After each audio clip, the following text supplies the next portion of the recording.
The Bears moving to Indiana. And the Bears fans are going to be completely upset, and they're going to act like it's not a big deal. It's not. No, they're still our team. They're not. They're not the Indiana Bears, and they're not your team. They're the Indiana Bears. Like, I don't know how else to explain it. Jalen Hurts' concern. What's even more alarming is what the social media team in Philly is doing to Jalen Hurts and this team, posting interceptions and memes about Jalen Hurts throwing interceptions is wild. I don't even know if they're meaning to post memes, but now they've created memes on their unintentional meme on Jalen Hurts throwing picks in practice and looking awful across the middle like he always has. Jadarian Price, this man is going to the moon. Travis Etienne disrespect starts right now. Etienne, however you want to call him. I call him Etienne. I'm not changing it. That show, the news show, the Monday through Friday, 8 p.m. Eastern, every single Monday through Friday show begins right now. File on in.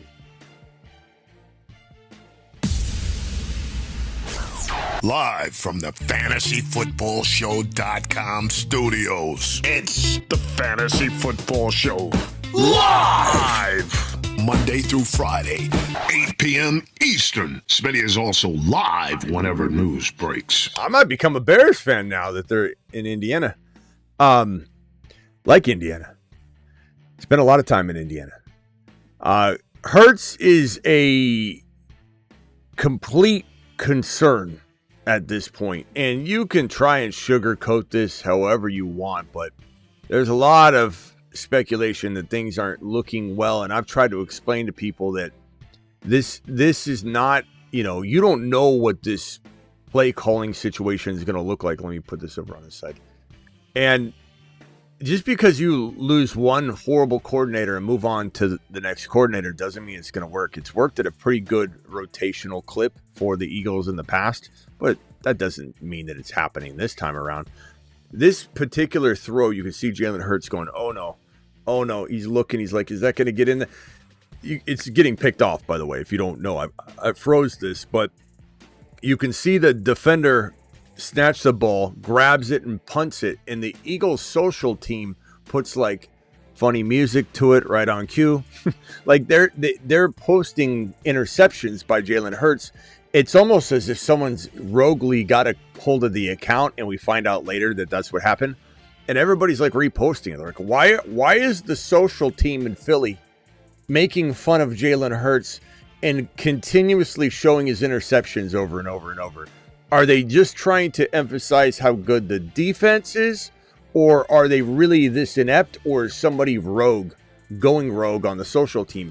Hard to say, but things don't look good in this offense right now. It's early. I'm not saying things can't get better. I'm not saying Jalen Hurts can't have a pretty decent fantasy year because he runs so much, but they're going to dial back the pass. Everybody expecting this offense to just look so much better because they get rid of one coordinator, move on to another that doesn't have really the track record that you want from this situation. Usually when the Eagles screw up their offensive coordinator move off of the back of losing their really good coordinator, if you date this back to even Shane Steichen leaving, Gannon leaving for Arizona, Steichen leaving for Indianapolis, and where the other team is. Indiana has the Indianapolis Colts, and they have the Indiana Bears. I don't want you to confuse when I say Indiana that Shane Steichen coaches for the Bears. But on the Indianapolis Colts, Shane Steichen goes and is a phenom already. Like, he's just, the things he does, Shane Steichen's amazing. What he's doing with Danny Dimes, JT, the whole thing. I'm excited about this situation. But you look at how they would replace Steichen, not a good job, and they kind of bounce back and forth. Good second hire after a good OC, horrible first hire after an OC. I don't know that that's going to be the pattern here. This is an offense that's changing to run heavy. This is an offense that couldn't block for anything last year. This is an offense that has some of the most talent in the National Football League, and it's the most boring offense that you could possibly find. And here's the usual comment from the from the from the peanut gallery. Hurts is a Super Bowl champion. LOL. Did you know? Let me remind you of. Let's play Remember When. One of the most boring forms of conversation. Jalen Hurts has won a Super Bowl, pal. How dare you talk about his current value? How dare you talk about what he's doing now? Let me remind you, he's won a Super Bowl. Bill Belichick is a Super Bowl phenom and brought up like a young cub, Tom Brady. Does that mean Bill Belichick gets a pass and you say he's a good coach right now there, pal? I don't think so. But go back to the peanut gallery and make your comments. It's fine. There's a few that will be in need of your services that are also freaking out right now by the way that I'm speaking about their beloved Eagles. But Jalen Hurts looks awful right now.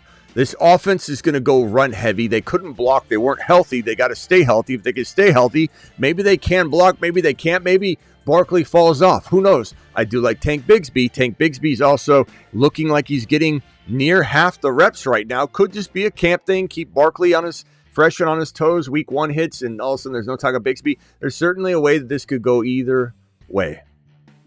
Either way. Oh, we're on the fantasy football show, but I'm showing that I have no awareness of where I am right now. Josh Allen, Joe Burrow, Lamar, none of them won. Wait a minute, where am I? Oh, I'm on the fantasy football show. It never fails that how out on an island some people are, and how they get so defensive they start turning to Super Bowls and talking about football when you're in the middle of a fantasy football take. You're in the middle of a projection take and someone reverts back to their note cards. Hold on. Jalen Hurts has a Super Bowl ring. Anyway, go back to the peanut gallery. Entertain the people that need you right now. There's a lot of people that are upset, I'm sure. So you guys can sit in the corner together and stew about how your boy's talking about factual information and output right now, and you're living on the past, living on a prayer. Hammer with a $50 super chat. $50. Give me $50, holla. Blitzen with a $20 super chat, doing it live. Blitzen. Alert. Super chat alert. But Josh, you imagine coming into the fantasy football show and Jalen Hurts is throwing picks, can barely throw for 22 touchdowns, can barely get over 3,000 yards passing. You're on the fantasy football show and someone walks in and goes, but Josh Allen, he's never done it in the Super Bowl. Like, there's any relevance to the conversation. I don't understand, man. The things that some of you guys revert to when you get upset about something that kind of pokes at your team, you don't even know where you're at. You have no idea where you're at. So someone throw cold water on them. Don't see a world where the passing game actually improves. AJ be gone. How can it improve? This man can barely throw for 3,000 yards. He can barely throw for 21, 22 touchdowns. With AJ Brown, Devontae Smith, Dallas Goedert, a monster, healthy, good offensive line, monster, healthy Barkley. And you're taking away potentially some of Barkley's appeal and ability, right? Maybe because he's older. You're not sure what you're going to get. Offensive line was completely ravaged last year. Maybe they can stay healthy, maybe not. Got a new offensive coordinator. You don't know how that's going to go, the play calling and coordinator. And then you lose your best weapon in A.J. Brown, and now you're supposed to you're watering down the receiving room. And Devontae Smith's going to take over the world, sure. Devontae Smith. A.J. Brown leaving doesn't give Devontae Smith a doctorate. That doesn't mean that, oh, congratulations, you can now perform open heart surgery. You don't get handed a certificate, a fast pass to glory, just because a person leaves. The baton handed to Devontae Smith, we don't know what that looks like. How fast will he run? Oh, but Jalen Hurts has a Super Bowl. Yeah. Josh Allen. You imagine you're on the fantasy football show and you open your mouth about somebody against Josh Allen. You kidding me? Josh Allen's the number 1 overall scorer in fantasy and has been for like a decade practically. Don't say anything. Please don't mention Jalen Hurts and Josh Allen in the same sentence ever again. Please do yourself a favor and never ever mention Jalen Hurts and Josh Allen. Jalen Hurts, Josh Allen in the same sentence ever again. It's not a good look. It makes you look completely delirious. Wild conversation we're having right here. AGB alone commanded so much attention. On to a real offense. Appreciate you. Thank you, Hammer. Appreciate you. I do have, but Josh Allen doesn't have a Super Bowl though. So that you take away 5 points per game because he doesn't have a Super Bowl. Isn't that correct? Am I right? Am I right, Indiana Bears fans? Am I right? Oh, Chuck Nasty with a $20 super chat, doing it live. Alert. Super chat alert. But Josh Allen, he's only the best quarterback in the National Football League, but without a Super Bowl, this is it. This is what I'm talking. Am I right? Blitzen with the super chat. Thank you, Blitzen. Blitzen said, one keeper drafting 12 in a 12-team Superflex. Keep Bijan in round 1 or Etienne in round 3, leaning Etienne. Yeah, because you're going to get a Bijan. Yeah, I mean, maybe you don't get Bijan, but I just think Etienne on top of a first-round player, even if it's a slight downgrade from Bijan or Gibbs, even if it's JSN and Etienne's better than Bijan. That's the easy call. You could say Bijan in the 3rd rounder, though, and try and compare those apples to apples. So if you do have a comparison you want to give me as to who you think you get in the 3rd round, like if it's Egbuka and Bijan versus Etienne and JSN, it's like it can be even. I don't think you'll lose no matter what, but it could be closer to even. And if you believe in Bijan that much this year, I wouldn't be opposed to it. But I kind of need to know, based on the keepers and your expectation, what you believe the 3rd round pick would be if you kept Bijan and you drafted with the 3rd round pick versus having JSN and Etienne. You know what I'm saying? So give me that combo if you want, but I'm pretty sure at worst case it's going to be dead even or in your favor. Jalen Hurts looked atrocious last year. AJB is saying thank God every day he's a Patriot, and it's tough to watch. I support the Broncos. While comparing Hurts to Allen, it is wild. There's nothing you could say. Somebody wants to compare Josh Allen to Jalen Hurts. Like, when people come in and they hear that and they say things like that, you just got to be like, it's okay, buddy. It's okay. 0.5 PPR redraft, Josh. Josh what? Judkins? Josh Jacobs? Josh Allen? Josh Downs? You got to be clear, my boy. Or May and K9. I believe this is going to be quarterback. I believe it's Josh Allen. Josh Allen and Judkins or May and K9. May and K9, not even close. And I love Josh Allen. He doesn't have a Super Bowl, but I still love him enough that I would say that, yeah, that's the best quarterback. But Drake May, he's been to a Super Bowl. He hasn't won one either, though, so he's trash. Josh Allen and May, they just go to Super Bowls. They don't win them, so -5 points every week. Negative bonus points. Haven't you heard about the new scoring system, Smitty? It's called negative BP points. Negative BP points, Smitty. We'll keep one as a first rounder redraft. I have Lamar, Chase Brown, Bowers, Buka, Bucky, Adams, Hendy. I'm leaning Chase Brown, but I like the upside of Bowers. I do too. Keep one as a first rounder. I would say probably Bowers. Unless you think you can draft Bowers back. I know you may not know your pick, but I guess it'd be Chase Brown if you think you can get Bowers back. But I think Bowers will earn first round value next year. So if you get to keep this player in round 1 next year, I might plan a little bit of head to say I might want Bowers in the first round next year. Thank you for the super chat and everything. Okay, so back to the news real quickly and to reality. Jalen Hurts looks pretty bad. Guy can barely throw for 3,000 yards, barely score 22 passing touchdowns. Obviously runs really well, and that's what makes him a good, viable fantasy football quarterback. That probably won't change, although I think he's kind of taking a toll with this tush push, and I just think he's going to start to break down. And I think that he has lesser chance of being a overall amazing leader quarterback player that he is, which is a combined bad passer, mediocre passer, elite runner, great poised decision maker, and clutch player in, if you would have let me finish, you would have heard, see all this nice things I'm saying about your boy Jalen Hurts. Clutch decision maker, like all this stuff. We're going to start seeing him probably decline in the ways that help prop him up because he doesn't have the passing capabilities to support any sort of drop off in those categories.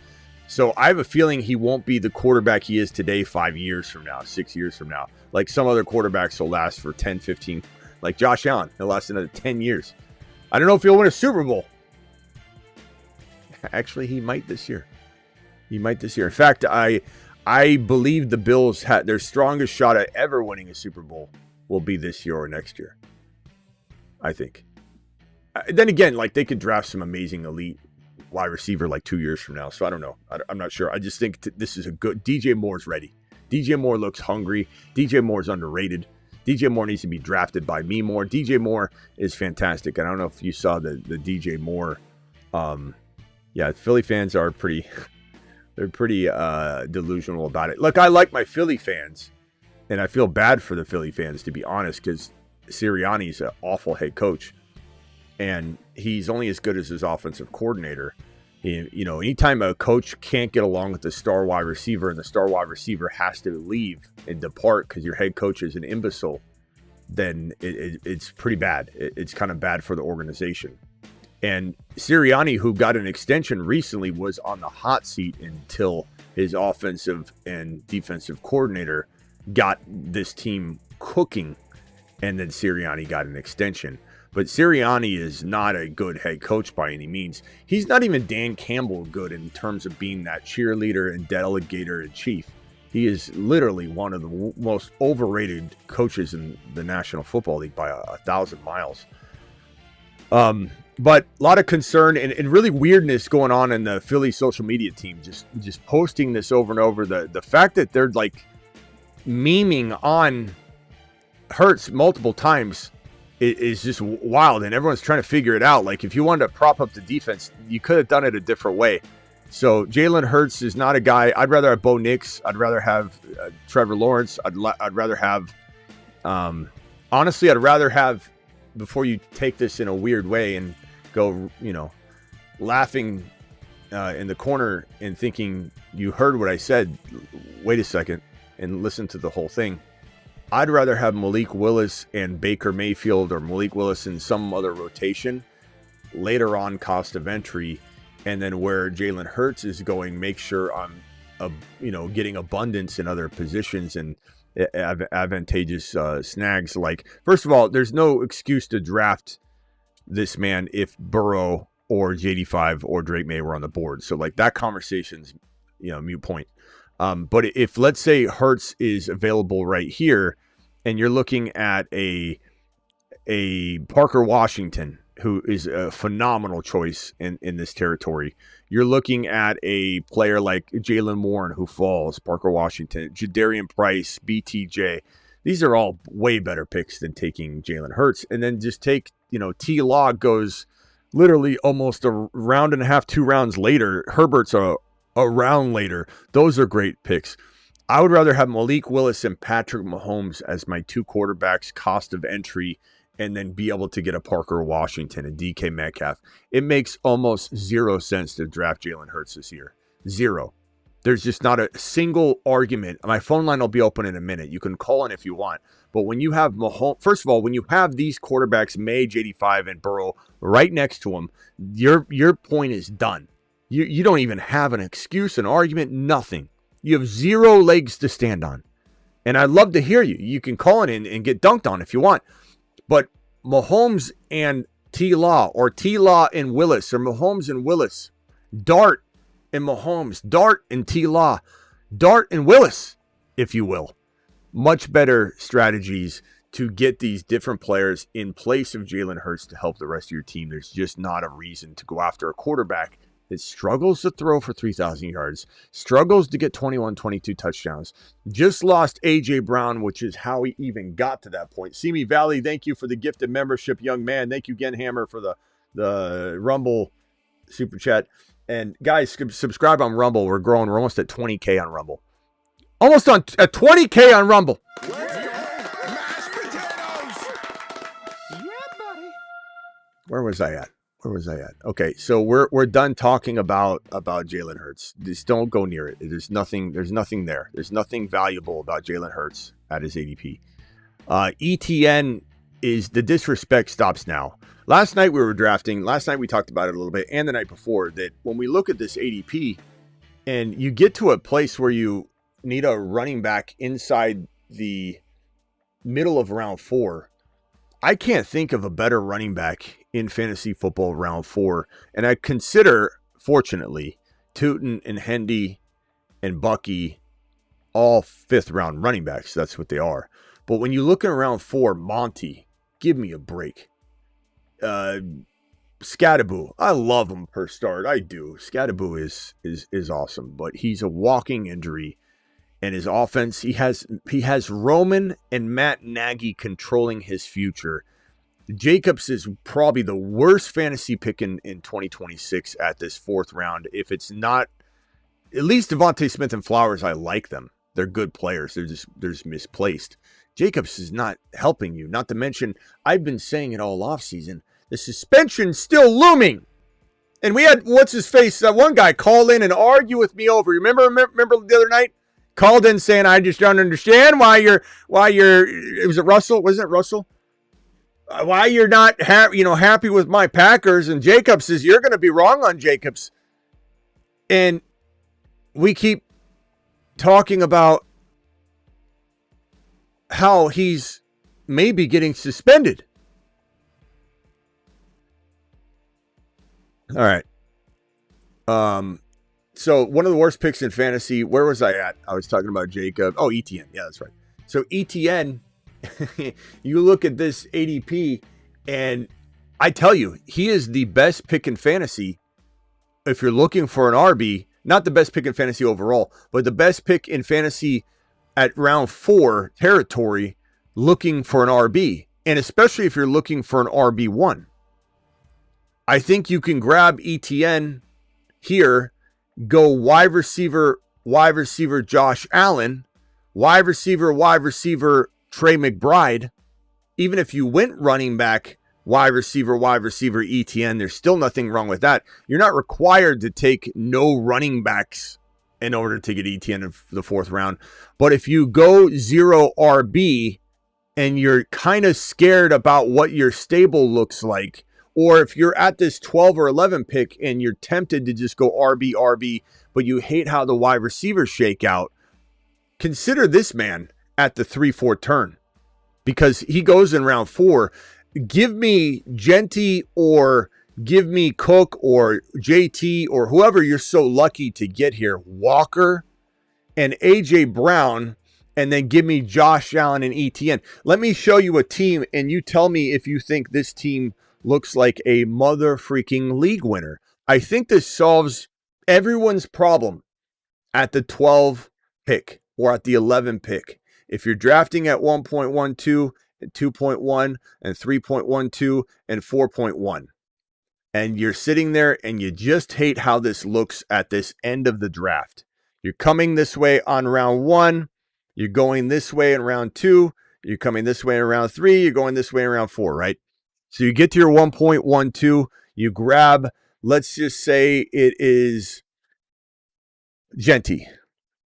Some of you don't like Genty, think of Kenneth Walker. Don't like Kenneth live. I'm not positive, but I think we're back live. I don't know if Rumbles is going to continue on, but let me know if you still see me on the YouTube channel. I think we're still here on YouTube. I don't know if Rumble has this anymore.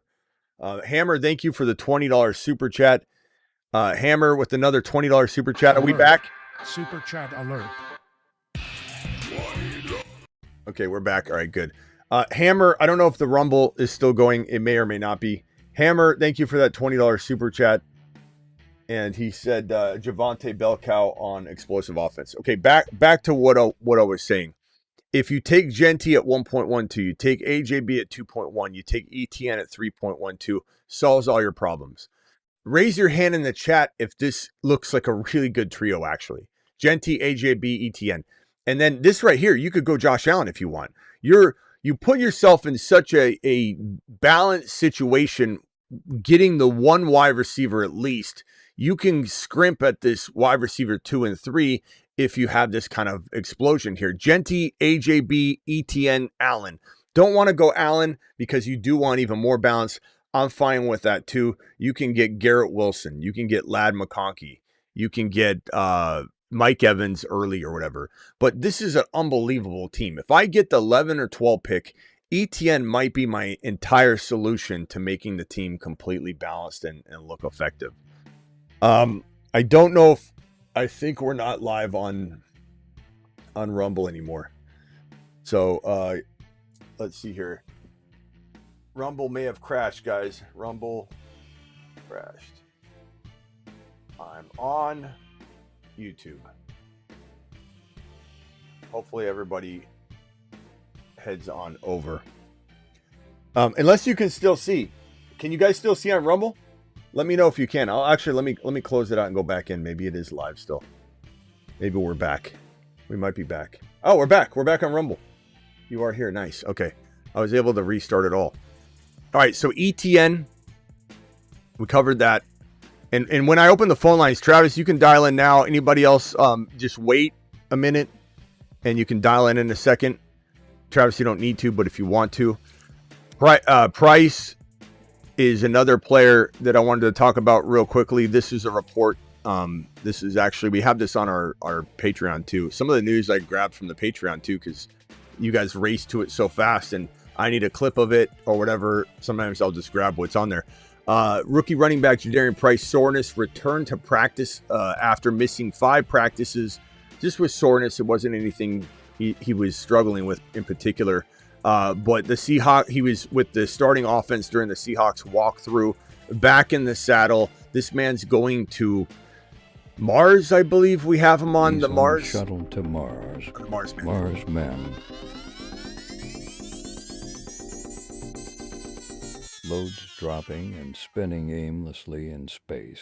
We had BBQ asked a really, really good question on the other show at whatever 3 o'clock or whatever show we did today. And his question was regarding what do you do? Who's the last running back that has like the 3 down capability? If you were trying to search for it, like in similar question to that. And it truly, truly, truly is either Price. Let me pull up the ADP board. The final 3 down running back that you can find, like the last one you can locate, would be probably not that, like Coleman could become that. Harvey and Coleman could become that. Brooks is probably one of them. It would probably be Brooks. He could be a 3 down back. He's not guaranteed, but he certainly could be one of the final 3 down backs you could find. It would be Brooks, Jadarian Price, and who is the other one that we said? I think those are the top 2, but Brooks and Jadarian Price feel like the most powerful last possible running back ones that are hiding in the deeper rounds. They're not guaranteed, but they both have the capability of being at least high-end running back 2s, but full-time running backs, 3 down capable backs. This guy, Jadarian Price, who sometimes can be had in like round 7 or 8, it depends on where you're drafting. 10-man league, grandma league, what platform, but he goes high on underdog, but he kind of deserves to be. Price could take people to the moon. Price can single-handedly win you leagues as your running back 2 or 3 or your flex play. And he's not injured, and everybody freaking out about him being hurt. He's sore. He had to take some time off, and rookies do that. Darren Waller is a Carolina Panther. Panthers agreed on a 1-year deal. I don't know if this was for some like jingles. Maybe they need some audio clips or something for the stadium or some of the league media. I don't know if this is an actual tight end contract or a music contract. But Waller, don't expect Waller to stay healthy. I'll just tell you that right now. Pick him up in your league at your own apparel, whatever. This report here, we talked about this earlier, Zamir White signing with the Niners. We'll have more information on that. Could be just a camp body type of move, but it certainly isn't something that you should be thrilled about if you're a McCaffrey owner. And this news right here, breaking: a finalized stadium deal is expected tomorrow with the Chicago Bears landing in Indiana. Per source, Indiana is so heavily incentivizing the deal as to include a name change with Indiana in the name when the stadium completes. So it will be the Indiana Bears. And God, look, they're going to be the Indiana Bears. Don't think for a second you can still be like, no, they're still my Chicago. But they're not. They're not. They're not your Chicago Bears anymore. If the Cardinals moved out of Arizona, I can't just claim them to still be the Arizona Cardinals. You can say, hey, yeah, I'm still going to follow them and have them be my favorite team, and I cheer for them, but they're no longer the Chicago Bears. I have so many people telling me they're still going to be the Chicago Bears to me. Like, well, you're living in La La Land because they're moving. They're moving. You can say it's across the pond all you want, but this is an actual, like, big-time change and incentivized deal to become the Indiana Bears. We got the logo right here, the Indiana Bear logo. Looks like Smokey the Bear, and some forest behind him, but you get the point. But man, what a crazy situation, the Indiana Bears. Why don't you like the Bears? I now that they're the Indiana Bears, I might have to invest in them, my boy. I love Indiana teams, so maybe we are Indiana Bears show. I don't know. I like it. It doesn't matter. I just don't know if this affects Ben Johnson because he lives at the stadium. He's a dog when it comes to working, and so he might have different ramifications to that. Like his mail's got to be changed and get delivered there. Indiana Bears has a nice ring to it. All right. Dial in. The phone lines are open. Call into the show. Call into the show. I honestly feel bad for. I don't dislike Chicago at all.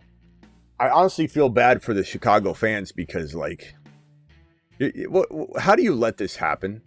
How's the political atmosphere in Chicago allow this to happen? How ridiculous do things have to get? The fans are just going to be irate about this. I know they're going to have to accept it, but this is a disaster. It's a disaster. You're losing your team. I don't care if they move down the pond.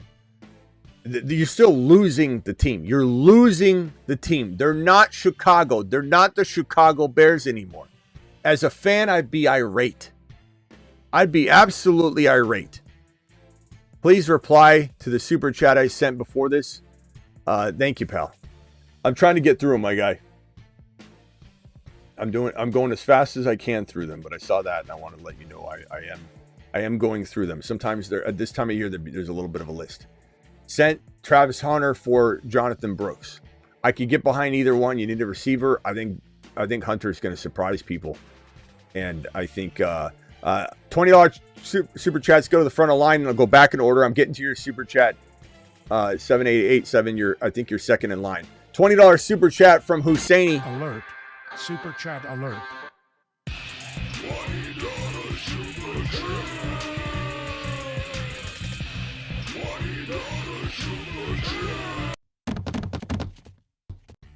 Husseini was here.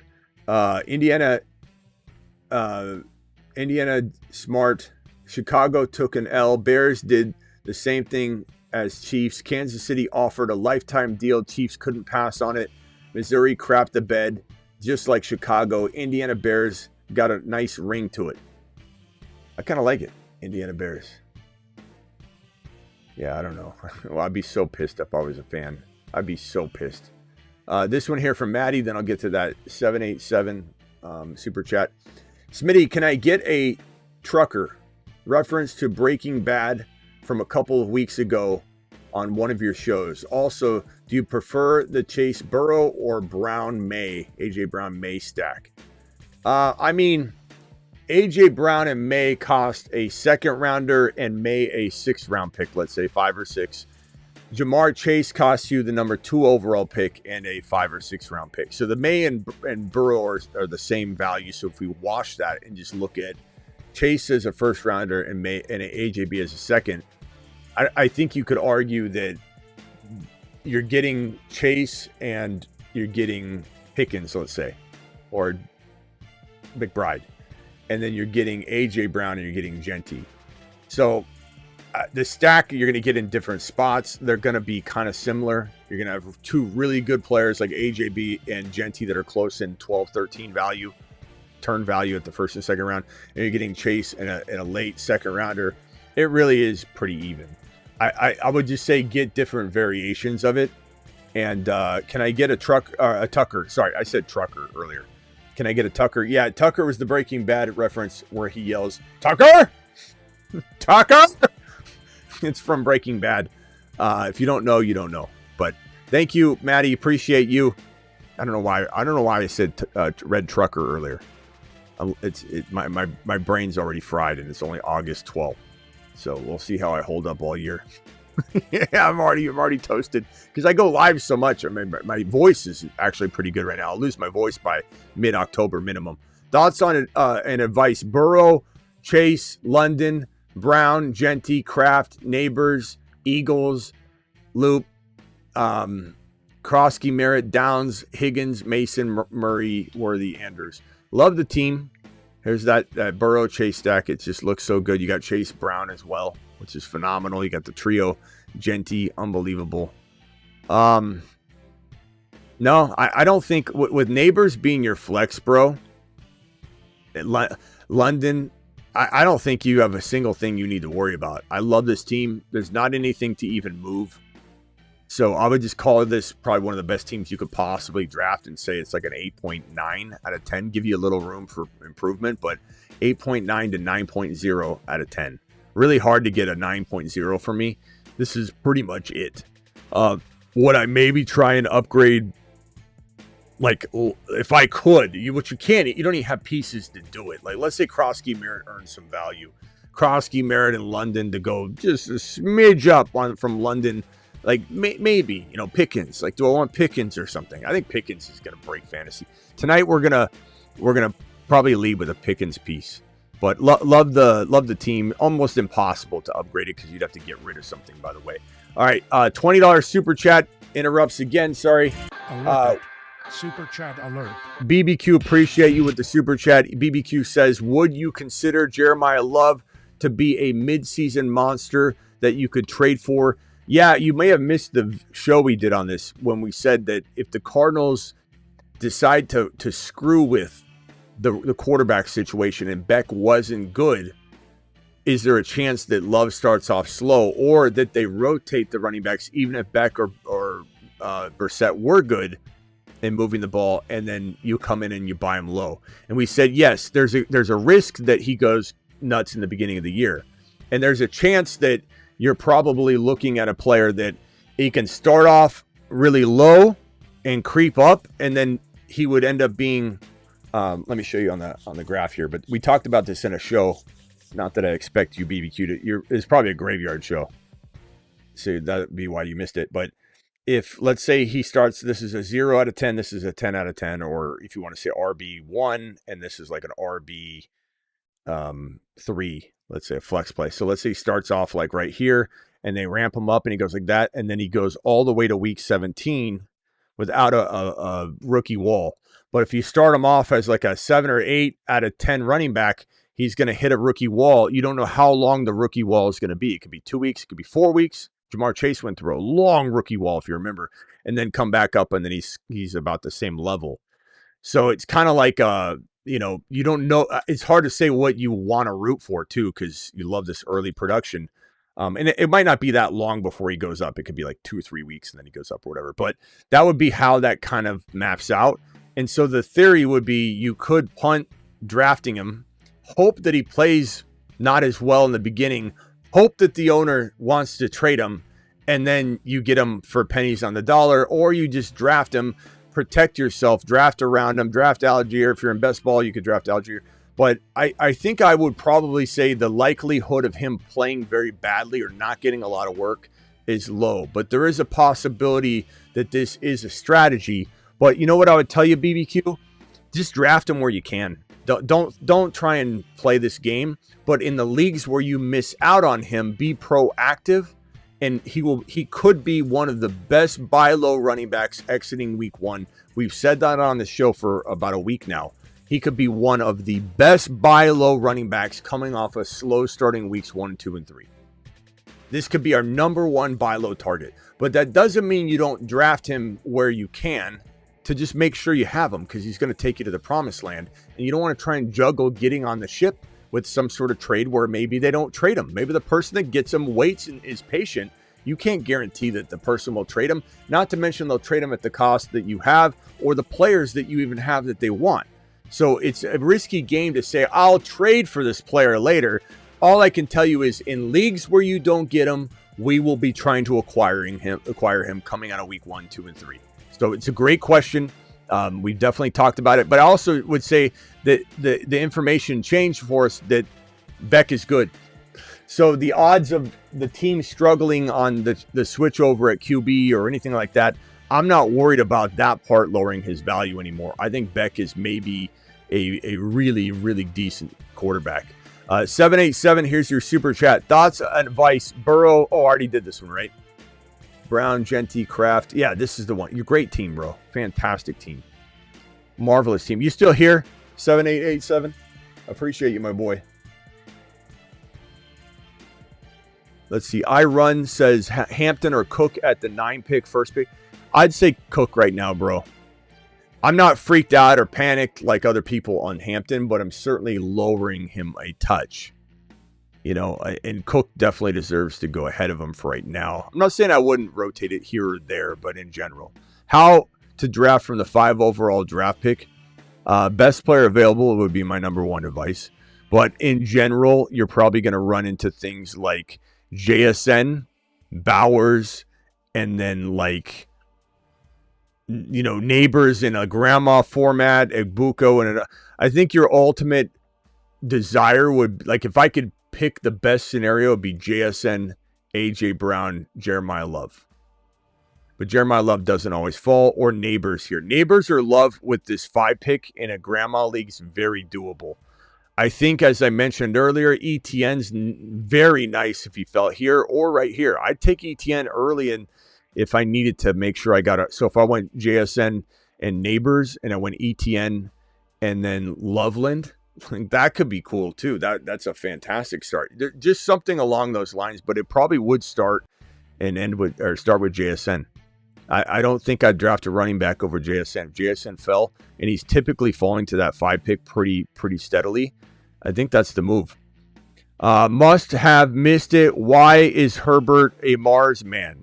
Because he has Mike McDaniel as his offensive coordinator, Ladd McConkey, Hampton, Keaton Mitchell, gonna have one of the most potent and amazing architected offenses in the National Football League in 2026 would probably be one of the main reasons. Thank you, pal. Got that one already. BBQ, thank you. AMC dropping this. When will the JSN deep dive video drop? I mean, I don't have a JSN deep dive video drop. How do you deep dive on a stud, a top 5 overall player? There's nothing to deep dive. Everything is on the surface level. The guy's a freaking stud, a monster, a conglomerate, a league winner at number 5 or 6 or 7 overall. There's nothing to deep dive on it. It's just plain rocket science. Draft the man at 5 or 6 and enjoy the rest of the ride. But I mean, we talk about him all the time. Josh Allen, Gibbs, Henry, Ladd. I do need a JSN video. Oh, I think that's just what you mean, right, AMC? Just a video. Just a JSN video. That's probably what you mean. You said deep dive, so I was trying to figure out what you meant. Josh Allen, Gibbs, Henry, Ladd, Adams, Harvey, Brooks, Loveland, I believe is what LVLND means. I like the team a lot. I will probably say, if it were me, I would try Ladd and Adams, Brooks. I like it. Yeah, I like it, Coach. I don't know that there's anything you can do. I mean, would I try and move Henry I don't know if I could get like a Jeremiah Love and BTJ or something, to give myself that extra player to go with somebody that I think will be just as good as Henry, but it'd have to be a crafty move, and someone would have to overpay on Henry, which I can't guarantee happens. Chuck Nasty, you're live. Sorry about the wait.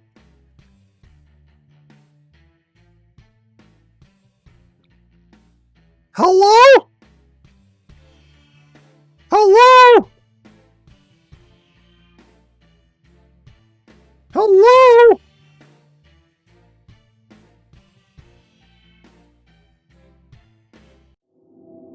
You're on mute, brah. Chuck, if you're not on mute, I'll try and figure out if it's my audio. So hold on 1 second. Let me switch that over. Caller, please mute yourself. I'll be right with you. Let me see if it's my audio, Chuck. Hang tight. Hang tight. Hang tight. I hate when this happens midstream, but we are doing it live, and your boy's kind of like an IT master as well, so I got to troubleshoot all this stuff on the fly. All right, let's switch over to the speaker. Chuck Nasty, I can now hear you loud and clear, young man. And the other caller, please just stay mute, and I'll be right with you. Go ahead, Chuck. Oh, I would just say the Indiana Bears, it does have a ring to it. No, it's crazy. I just feel bad for their fans. There's no way you would drive from Chicago to Indiana. Well, I do hear it's like right down the road, but fans. Indiana, the Bears. Yeah. Yeah. Indiana, okay. The Bears. And then real quick, would you do? I'm in a 10-man. I kind of stacked with my team, so I just kind of need a quarterback. I have Herbert, but guys, Josh Allen. Would you do Tate and Herbert for Josh Allen in a 10-man? Just PPR. Say it one more time. Tate for what? Tate and Herbert for Josh Allen in a 10-man. And Herbert. Yeah, I think in a 10-man, because 10-man's such a surplus, bro. You could pick somebody off the waiver wire and probably still feel like, who's on waivers right now that you kind of like? Like quarterback wise, or just anybody. Like who's a good player on waivers? You're like, damn. Oh, I just saw Debo was on him, and I picked it up in point. Okay, but like that's what I'm saying is you can find a Debo on waivers and a 10-man, and Debo and Allen crush Herbert and Tate. Crush it. Don't worry about what you're giving him.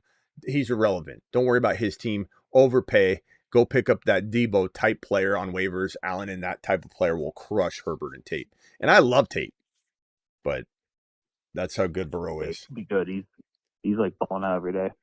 He's be solid. All right, my boy. Call back if you got another one. He's yep. All right, cool. Thanks. All right, next caller. You are live, young man. You are the 262, I believe. What can I do for you? Kind of like two questions. One, I think you're one of the best creators out there. And you always do a great job. Thanks. You're the best. Thank you. I watch you more than anybody, to be honest. I mean, you give me the best advice. I'm just kidding with you, bro. Thank you. I was going to touch on that. I see a lot of other creators, they use like more statistical data and more like, he got this many targets in the red zone and this and that. And you kind of break it up to like, what's going on in the offense, more like the coaching staff and stuff like that. Do you find it like more helpful to break it down in the way that you do? Well, obviously you do, because that's why you do it. But like let me. I know what you're saying. Let me tell you what I'm at. I don't think it's a disadvantage personally, but what it perceives to be is I go live so much. The people you see a lot, they don't even come close. Anybody that you're watching outside doesn't come close to the amount of content we do here. I can't possibly script anything really, because I go live when news breaks. I go live at midnight every single night. I go live at 8 p.m. every single night. I go live in between when news breaks. So it just so happens when you watch a 3-hour show here, sometimes a 5-hour show. Sometimes I have, you're right. Sometimes I have a 5-hour show on top of 2 3-hour shows all in one day. And that's if I only have 3 shows. in certain sections of this, you'll have me pull up data all the time. I'll be like, this is probably old data, but I'm pulling up Jahmyr Gibbs and I've got all kinds of data and stats and stuff I'm throwing at people. I'm like, this, especially like when we were going through like this. Remember this when Gibbs, remember we were trying to convince people, I don't know if anybody's watching right now that was here when we had this exact screen up, but we're trying to convince people that Gibbs was going to be him. And people are like, I don't know, Monty's going to he's going to take over. People actually thought Monty would be better than Gibbs for the foreseeable future. And we had to say, guys, I know he didn't do anything. Remember weeks 1 through 6, people were coming for my head because I said draft Gibbs in the second, third round as a rookie, and he didn't do anything until week 7. He was running back 3, 1, 2. Like, we pull up data all the time. The thing is, you're watching 10 hours of show, you're going to have stuff that doesn't have data in it, and it's going to be overwhelmingly more than any of my data points. But you know what I mean? Like, you just, if you tune in at any one moment, you're not going to see me have data on the screen because if another show spends time making one show scripting and they have an hour show or a 55-minute show around data, I've got 10 hours where there's probably data in there, but you're just not seeing it the whole time. Not to mention data's supporting a supportive piece to what should be the eyeball test. The eyeball test is way more important.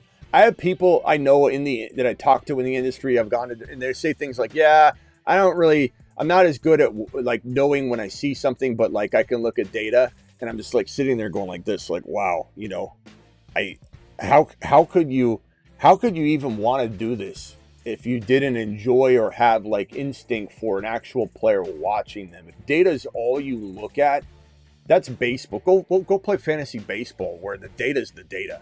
There's so many games. What is it, 180, whatever? You literally have, if you're a 6.7 point per game player, you are a 6.7 point per game player. Like, there's no debating it. Every week is exactly the same. Baseball's baseball. Football, you could be nothing for 5 weeks and then be the best player in the entire, football circle. But yeah, the answer is, let me just merge this caller. Hold on 1 second, Blind Swordsman. Just mute yourself. I'll be right with you. But the answer to your question is that you're tuning into so much content, you can't possibly have scripted data on screen when you're watching a live show. You know what I mean? But I am so. Can you hear me? Yeah. Okay. What I'm saying is, like, a lot of the takes that you have, I feel like you're observing like coaching staff more and the eye test, like you said, and like. But not really though. Not. Intuition. I get it's a compliment, but I'm also trying to say that not really though. I have so much data and stats behind it, but again, you can't be a live show and have all of these data points like sitting there constantly throughout the entire 3, 4, 5 hour show. So there's tons of data that I use throughout, especially if I do a pre-recorded show, which is also, something I don't have as much time for because I'm constantly going live. But like if news breaks on something and I go live and I've got the news graphic up and we have to react to it, this is a reactionary show. This is a gut instinct driven show for sure. But I have, like, the other thing too is, like, you go to my thefantasyfootballshow.com, you got data for days, and I bring this data to the show all the time, like where we bring up the statistical advanced stats metrics section of each player page, and we reference that all the time. But the problem is, you see some of these content creators, they're just reading data. They're like, he's 0.25 in expected targets over volume. Like, they're just reading a stat. Like, I don't even think they like the player. They're just reading, and the data says that this player's third, so they read it off that he's going to be third. Like, I don't know. I mean, I just think you don't catch as much of it, and you don't understand that I'm literally live for like 10 hours. So your brain says this guy doesn't even spit out a single stat, and it's not true. And people sometimes say, I know you're not a data guy. I know you're not a data guy. I'm as much of a data guy than any of the people you're talking about. It's just, I talk more than them. I go live more than them. I'm constantly live. I can't possibly have screens prepared for everything that is coming out of my mouth. I take phone calls live. We talk about, like, I have to recall things from my head consistently. How many times am I on the phone with Travis and I'm like, didn't he have 6 touchdowns in the first 3 games? We calculate Like, weren't you even here for when we do stats on the fly? Like, a lot of people have this data, an Excel sheet, they read from it. We'll calculate stuff live on the show. We'll be like, okay, how much I'll use my AI to calculate what was the percentage of usage that Etienne had of his running back room. And if you take Tutin's numbers from last year, extrapolate it across the 61% volume share that Etienne had last year off of Tutin's last year workload, what does he score? He scores 21 touchdowns. He scores a touchdown every 3.9 times Tutin touches the ball. He scores a touchdown. Everything's got data in it, bro. I just don't necessarily read the same mundane garbage that a lot of other people read. And I'm consistently spitting out data, like constantly. So I know you're trying to compliment me, and I know I sound defensive to it, but it is weird that people think I don't use data. I know you're not a data guy. No, you're not a data guy. And that's cool. I use more data than anybody. I'm just live 13 hours a day. That's all. Right. I know you talk about the coaching staff a lot and stuff, and it makes points, you know, like how there's a big pieces too. Like yeah. Chargers, how you just brought that up, you know. And then I had one more question because I know you don't like. You probably want to let me go, but I have the 5th pick. Would you go C-Mac, St. Brown, JSN, or Jonathan Taylor for the 5th pick? Well, I mean, PPR, see, I don't think you watch a lot of my stuff, because if you're asking me if I'd take Christian McCaffrey, I don't know that you watch a lot of the shows. I don't know that you watch a lot of the shows. But I know you don't like Christian McCaffrey, but JSN. He's such a smash at number 5 overall. He's a home run. I could give you some data, but I don't know that you want it. But anyway, hey, appreciate you, man. Thanks for the compliments. Appreciate you too. I'm gonna send you a super chat. All right. I did last night, but you did. Thank you. All right. What I do? I did what? When you sent it? What? Have a good night. No. You said I sent you a super chat, but and then I was. Did I not read it? Oh no. Oh, okay. You read it. Okay, good. You were like, oh, it's Eric. He said, I'll remember you because I was the one drafting with you a few nights ago too. Okay. I was the 7th pick. Nice. All right, Eric. Appreciate you, bro. Later. I appreciate you too. All right. Blind Swordsman, you were live, but hold on one second. Let me read these super chats here. Yeah, look, I wasn't taking offense to what he said, but when people say, I know you don't like data, but what do you think about it? It kind of irks me because of all the data I crank out. And a lot of the data I crank out verbally, it's not always on screen because we're doing it live and we're breaking stuff down. But I recite and show data and have screens full of data consistently. It's a weird misnomer about what I bring to the table. Adams, Evans, Judkins, Tutin versus Ladd, Adams, Loveland, Harvey. Adams, Evans, Judkins, Tutin over Ladd, Adams, Loveland, Harvey. I'd probably say, I don't know, Coach. I don't like the Judkins piece, but I like this Adams, Evans, Tutin side. But give me a different player instead of Judkins. So I'd probably say I don't like the exact combos you have matched up, but I know that they can produce what I want. Kyler or Shuck as a QB2 with Herbert. I'm not interested in Kyler at all, bro. So the answer is Shuck by a country mile. Hey, Smitty, dynasty trade Dart, Scat, and Ibuka for MHJ, BTJ, and Mendoza. If it's super flex, then Dart has a lot more value, I think, than Mendoza right now. That could change, though. If it's not super flex, then I would say probably leaning toward the BTJ Scat side. I am for sure leaning that way. But I think I'm trying to move Scat. And I'd be tempted to move Dart, too, just because I think he's a walking concussion. I don't think this guy understands it. There's reports that the offensive or the staff is begging Dart to slide. They keep telling him, you got to slide. And he doesn't do it. And I don't know that he's going to learn. I don't think he has it. And even if Dart says, yeah, I'll do it. Remember when Scat said, I'm not going to flip? I don't think. I'm not going to do a backflip. I don't think. Like, Scat and Dart just have to look each other in the eye and excite each other about a play. And they're just going to start headbutting. They're going to screw it. Let's just go. Like, they're not the kind of guys that are going to stick to the commitment of being safe. Even if they swear to their coach that they'll be safe. And so Dart, but I will tell you this, Dart per start is going to be exciting. And Dart for Neighbors is unreal. I'm not saying Dart misses half the season. I'm just saying Dart might get concussed twice during the season. Neighbors is going to thrive. And keep in mind, there's a little backup quarterback there named Jameis Winston that might be able to throw and sling the ball. So we're not real worried about it for Neighbors' sake. But I just feel like Dart is going to be kind of risky. And I don't know.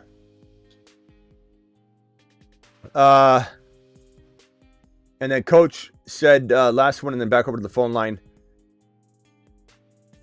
I don't know what in the hell that is. Is that Manungai? Brooks versus Corm and Mitchell. That could go either way. Probably lean toward Corm and Mitchell for safety. Manungai and Brooks for upside, but a lot more risk. But those are pretty dead even. Thank you for the super chats, Coach. Thank you for the super chats, everybody. Let me go over to Blind Swordsman, then to Double T. Blind Swordsman, you're live. How we doing today? What's up, Swordsman? Just talking about you not being a data guy. I mean, coming from someone who actually watches the show every day. You see what I did there? Yeah, I do. You just go to the fantasyfootballshow.com. He hears it. Player's profile, and there's more than enough data for you to ride home for the rest of the evening. But I've heard you on your best ball streams or late night streams, and here and there you hit bully QB or bully tight end every now and then. So I mean, I know I've talked to you about this Colson Levelin keeper that I've got, but in another league I've got Tyler Warren in the 10th as well. And hearing you talk about bully strategy in certain aspects, like, is there any advantageous way of looking at it when the only other keeper is going to be Bowers probably in another league, and you go bully tight end and you just ride those two tight ends the whole season, or you have the most trade capital in a buddy league? In best ball, you can't bully tight end or bully QB with a big name player in anything but best ball. It's a disaster. Not even when it's the keeper league, when you get them that late and your boys are going to take the running back way early and you have the most trade cap right out the gate. I don't know. I mean, it depends on what you think you can land, but most people that go like McBride and Bowers, for example, and you're saying, just play them in the flex, you're chasing those other positions, and then at the end of the day, you're trying to trade one of them for a player that you should have just drafted. I guess in keeper settings, it makes it a little bit different because like they're your keeper and there's not if I take, say, for example, I take Warren in like the 4th, I know that I could go to somebody who's just stupid weak at tight end, and I could trade them Warren for, I don't know. For a player you could just draft where Warren is. For I was about to say for Mike Evans and Price. But you don't know that you're going to be able to do that. You don't, like, Price could be looking so good that he might get ruled out of that. Then what are you doing? You're going to another player, and it's hard to say, bro. The person that needs Warren might not even have the pieces you want. Like when you start prepping to go do something that requires another set of a sequence of events that you can't even control, you're wasting valuable time, weeks of potential scoring, to just end up at the end of the day, maybe one time, like Sick Nasty did it and ended up working out. So one out of every 15 times it could work out, but that's a low percentage chance. 9 times out of 10 or 14 out of 15, 14 times out of 15, you're going to end up settling for a player you could have just drafted and not wasted all that time, energy, and losing weeks. Don't go trying to do stupid bully QB, bully tight end, bully whatever in non-best ball and putting yourself through all that hell of trying to just sell high when someone knows what you're trying to do. So they're also cognizant of that.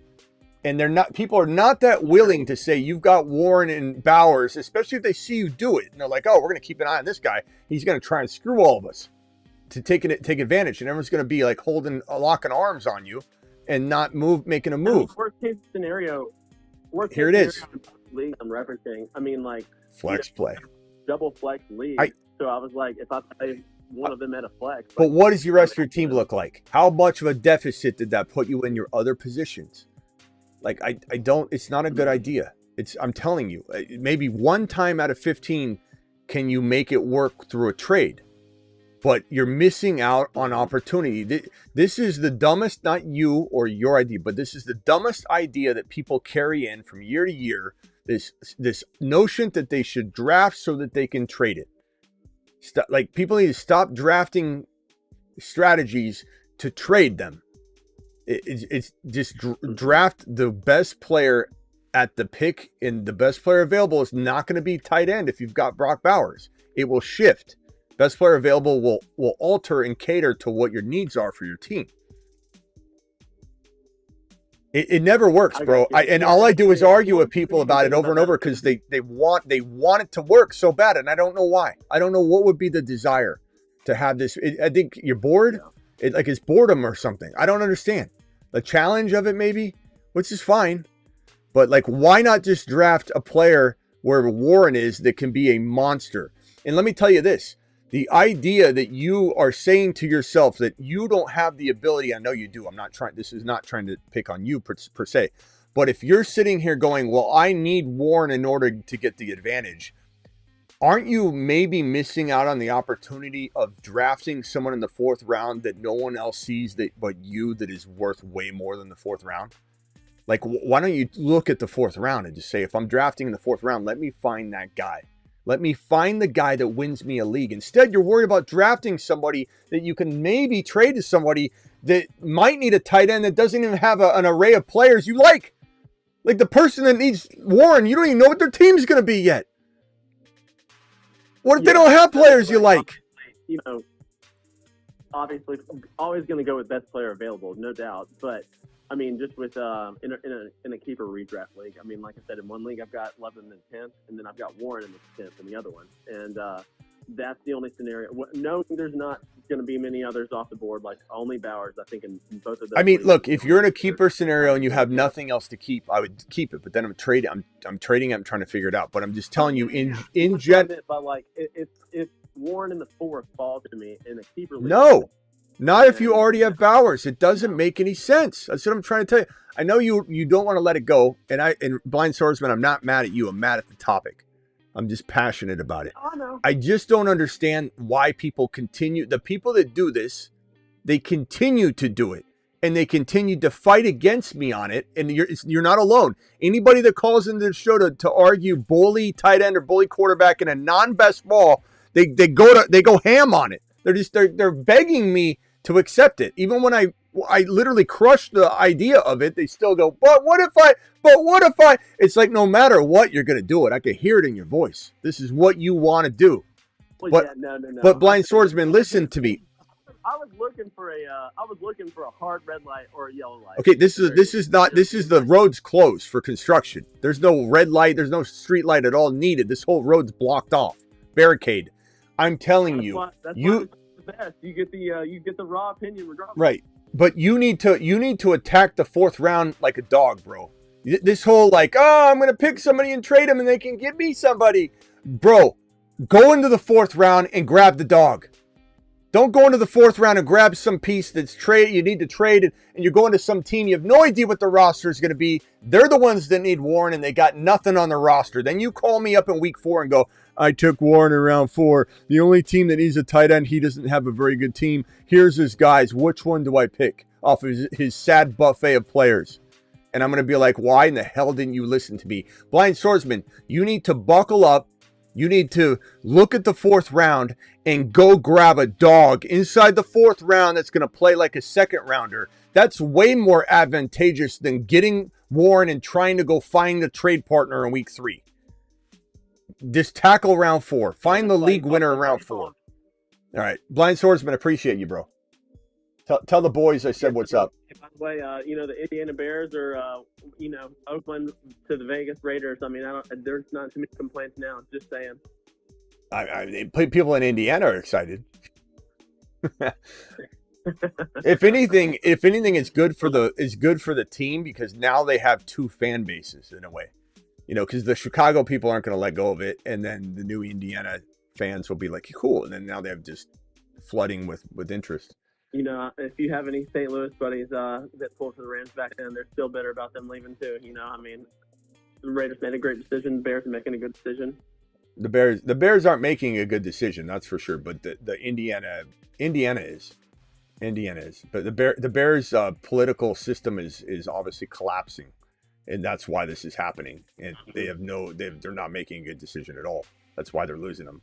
But All right, appreciate you. But you are right that it will be okay, but especially it will be okay for Indiana. All right, later, bro. Exactly. Yeah, no, exactly. It all ended up. All right, Swordsman. We'll see you later, bro. For the Rams. Later. All right, Double T, you're live.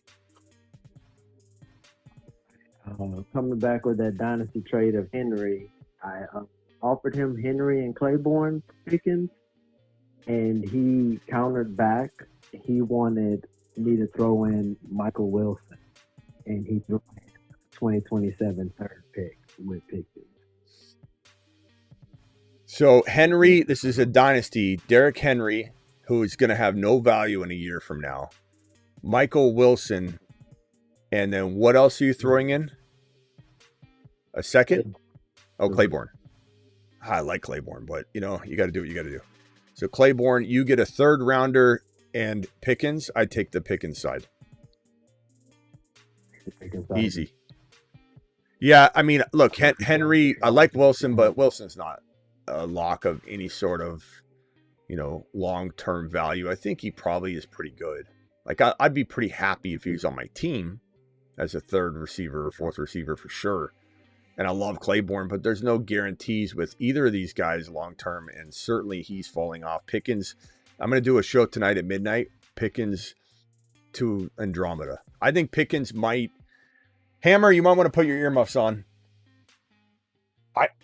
I think Pickens and Lamb, it's going to be neck and neck all year long.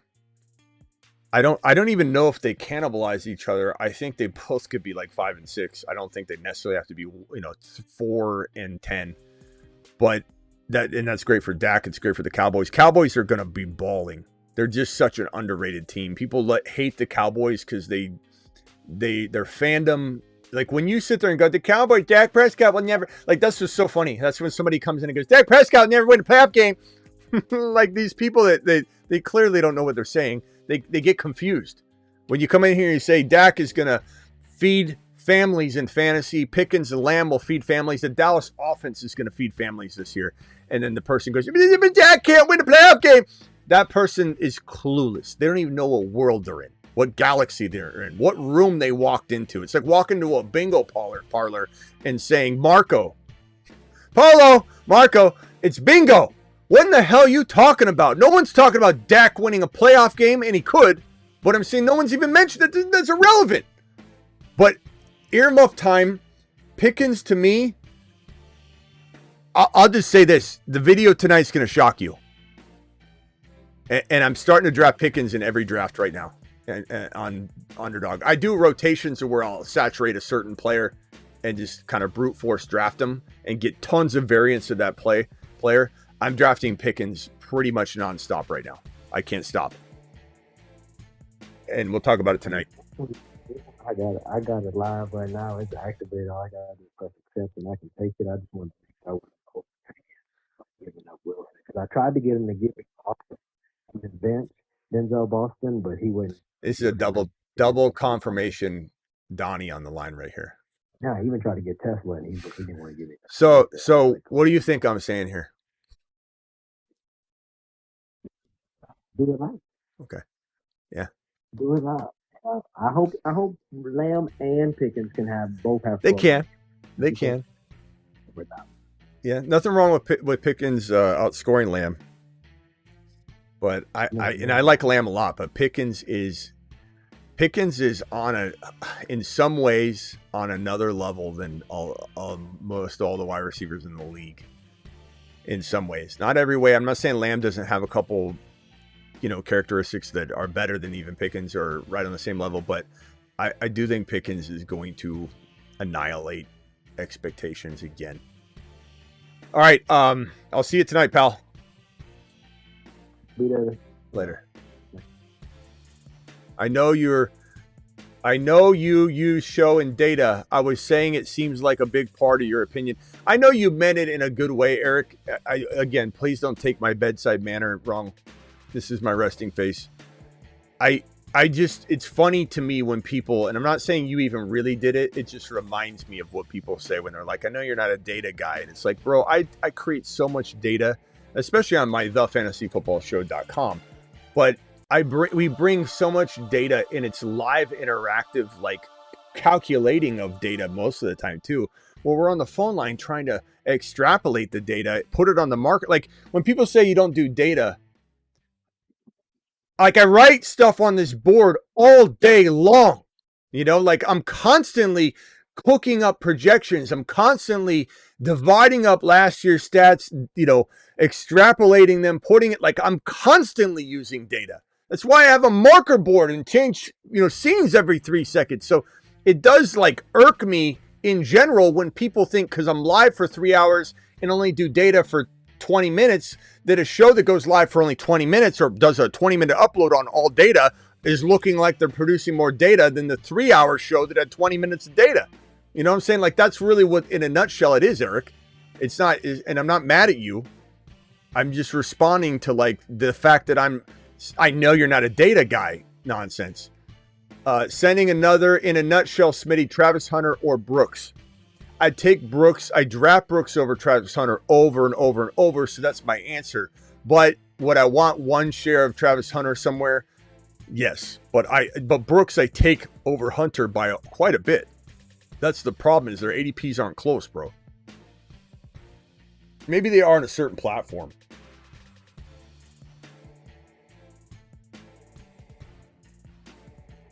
Caller, you're live. What's your name and where are you calling from? Good evening, Smitty. This is Nick calling from Michigan. What's up, Nick? Hey, not much, Smitty. I just had a couple questions for you. I'll fire them off real quick. Just noticed over on Twitter, the hype for dribbling has been building and building, especially after that joint practice with Tennessee. I just wanted to get how you feel about the situation with him, being that there's DeMarcus Robinson, Mike Evans, and now Debo in the mix. Does he see the field early, or is it more of like a halfway through the season kind of breakout potential? Well, we do have him on the midseason monster board. Him and Allen are probably, and I'm going to do a video on this, probably the most likely to be the Puka Nacua, like the true, genuine, like monster steal, where it's like we're not talking about who's the next JSN or Pickens, and that answer is like Buka. I'm talking about if we're trying to find the one where if you said who the next elite wide receiver was back when Puka rose up, you've been laughed at if you said Puka, right? Right. So I'm trying to give people the names that you're going to laugh at now when I say they're the next Puka, when we laughed at who the next Puka or the next whatever was, and it was Puka. So Stribling and Allen are those guys. Now, I can't guarantee that they get leaned on. I can't, sometimes you get overhype going on, and then the players never used. The two best examples in recent memory for overhyped camp and preseason work that looked like there's no way this team will not use them. There's no way. There's like, this is the most used player in football is TreVeyon Henderson. TreVeyon Henderson and Keon Coleman were their rookie camps and preseasons screamed they were going to be used. Like Henderson, tell me watching the preseason during Hendy's rookie year last year, tell me you didn't think he was going to be the most fed running back in the league. Like it looked like he was going to get 25 carries a game. So we can't always predict how the team will all of a sudden change things up because they don't telegraph that all the time. Right. And so Stribling could get less work than we think. So could Cyrus Allen. But that's why they're on the midseason monster list, is to just make sure you're not expecting Stribling to be a week one baller. But could he be? Sure. But we're not in control of that. We have to be careful. Doesn't mean we're not on top of it. Doesn't mean we're not expecting it. But yeah, Stribling and Cyrus Allen midseason monster is safer. But it wouldn't shock me if opportunity arose quicker. But we can't control that. All right. So you'd be a fool to not keep him on your bench. So middle, like. I mean, not picking him up if he was available would be malpractice. Gotcha. All right. second question for you, Smitty. I've been seeing reports out of New York Giants and the Jacksonville Jaguars saying they have 2 starters on each team. What do you make of that with Scadaboo and, Baseball too? Nothing's changed for me. I mean, Baseball Tootin is Rodriguez can't hold Baseball Tootin's water bottle or jockstrap or anything. He's not even close to the same player. And as we've extrapolated through data that Etienne got like 61% of the work, that's all you need from Tootin. That's all you want from Tootin. So co-starter or not, it doesn't matter as long as Tootin's in there for even 55% of the work versus 45. Even if it was 50-50, every 13.9 times, here's your data, Eric, your data. Every 13.9 times that Tootin touches the ball, he scores a touchdown. So even if you put him down to 55% or made it an exact 55, instead of getting 61, which would have made 21 touchdowns last year, if you gave Tootin, and Tootin didn't even play very well. He had like 3.9, 4.0 yards per carry because he didn't get like momentum and good carries. He'd get like slop work. And that's not stuff, not stuff he's going to see. He still scored every 13.9 times he touched the ball. So when people say, well, he had bad yards per carry, how does this number, you score a touchdown every 13.9 times you touch the ball, and you're talking about a 4-yard per carry average as being bad? He can't control those things. But even if you gave him last year's crappy opportunities sometimes that he took advantage of, he would have scored 21 touchdowns. I'm not saying it's smart math. I'm just telling you the numbers. Mm-hmm. The data, Eric. Mm-hmm. And then if you, I'm never going to leave Eric alone on that. But if you dumbed it down to 50%, he's still getting top 12 running back numbers on exactly 50% of the sum total of volume in a Liam Cohen rushing attack. That's the receiving and the rushing. This guy is a monster. And all it's going to take is his explosive abilities where he's, and the other thing I said the other night with Tootin is that, tell me what you think of this. And he could be wrong, and we've been burned before based on like J.K. Dobbins saying he's going to be the number 1 running back in the league this year. But that's laughable. We know that's laughable. If Bashaw Tootin tells you he's running for 16 touchdowns and 1,500 rushing yards this year, that's what he said he's going to do. Do you think he probably has a pretty good idea that they're going to feed him? Or do you think he'd say that off of practice reps that don't scream, hey, you're getting the ball all the time? You know what I mean? Like, how dumb would it be for Tootin to be making claims like that when he knows he's getting very little volume? So you got to read between the lines on that and just say that Tootin knows more than you and I know about what's likely in store for him volume-wise. So the people that think that he needs 80%, the people that don't understand the math, or that are non-ball knowers that think Tootin, because he has a committee of any kind where Etienne was only 61%, Jahmyr Gibbs was 61% of his entire rushing and running back receiving volume. He was only 61%. Gibbs wasn't an 85% usage player. Everyone needs to just understand that none of that matters. It's noise. It's meaningless. It is fodder, it's fear-mongering, and it's just people doubling down on not predicting big things out of Tootin, and now they're excited because there's a roadblock, they think, in front of them to make their dumb prediction right, where they said he's going to be bad. Tootin's not going to be good. He's going to be sharing carries. Of course he is. Mm-hmm. Like Bijan shared carries with Tyler Algier. How did Bijan do last year? Tyler Algier got a lot of work. Last year. Bijan had 800 yards, 70-plus receptions, double-digit touchdowns, and 1,400 rushing yards. More data. And so, like, how is that? I don't understand. I don't understand. People are just, it's maddening, bro. Tootin's going to the absolute, I don't care what anybody says. Yeah, I'm on board. All right. And last question for me, Smitty. Thanks for taking them. I just have a little bit of QB controversy. I have Dart, but listening to your show, he is a comfortable himself. He can't slide. He might get concussed. So I'm wondering, Baker Mayfield's open on the waiver wire, but also Malik Willis is open on the waiver wire. I want to stash one of them. Who are you taking? Between Baker and Malik, fantasy wise, I mean Baker's fighting for money. Baker, as Hammer's on the line right now, Hammer said before, Baker, the best Baker is the pissed off Baker, chip on a shoulder Baker. So I do believe that's going to be a good year for him. I do think that it's a close call because of Malik Willis's rushing capabilities. And when you run for 40 yards a game, you're a top 10 fantasy quarterback. It's just the way the numbers work. There's more data, Eric. Like, this is what pisses me off. I'm screaming data every call, using data every call, talking about data every call, going to my marker board and showing data. Eric, do you understand my frustration? Like, I'm literally speaking data. Like, someone says, what language do you speak, Smitty? And I'm like, I speak English and data because I'm constantly throwing data. But anyway, yeah, I don't know, bro. I probably say Baker's safe. Baker's safe. They're both going to be very good. They're both top 12 capable.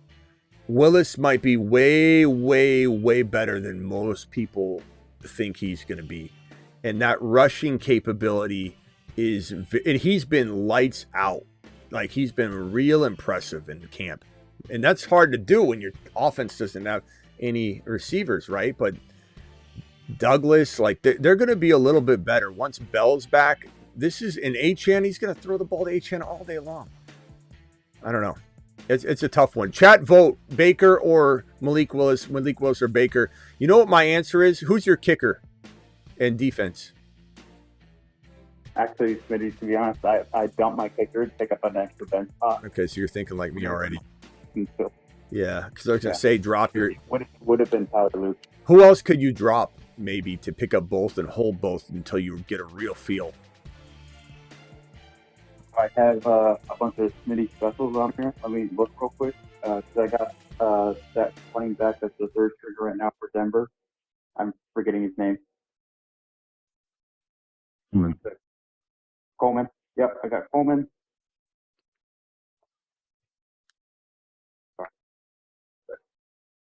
We're getting a Baker. I got Tyson. Keep voting, guys. Jake. Yeah, you're not. Coleman and Yeah, you're not cutting those guys. Nobody else to cut at all. I mean, my lineup is not anyone I want to cut. I got Bashel, got Rome, I got. Yeah, you know. Okay, so here's my advice: keep Baker now. No one's picking up Malik Willis. They're too scared of that situation. You might go into week one. He balls out. You're going to spend a lot of waiver fab on him if you want him, but at least he'll be there to pick up.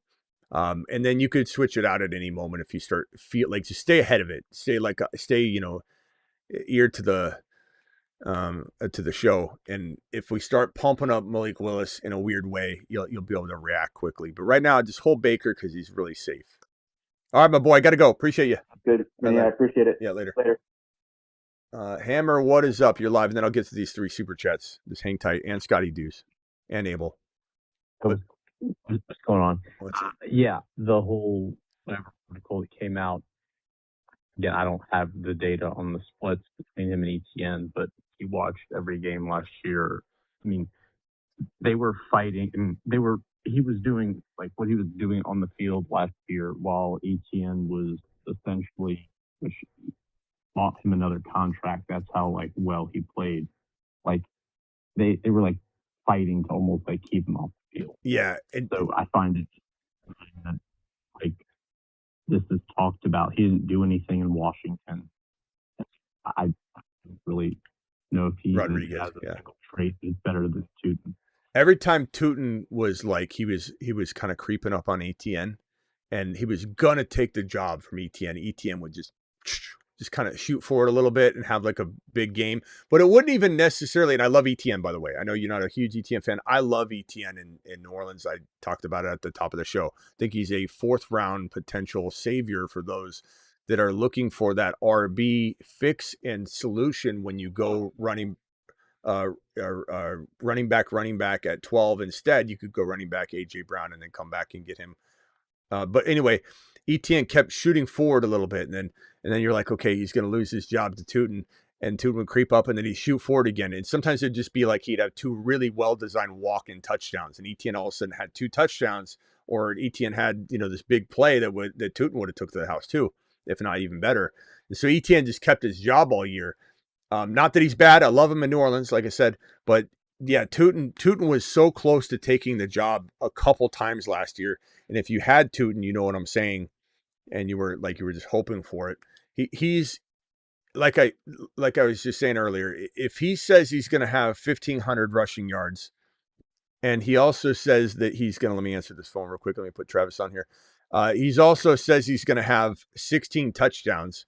So 1,500 rushing yards, 16 touchdowns. That's what he says he's going to do.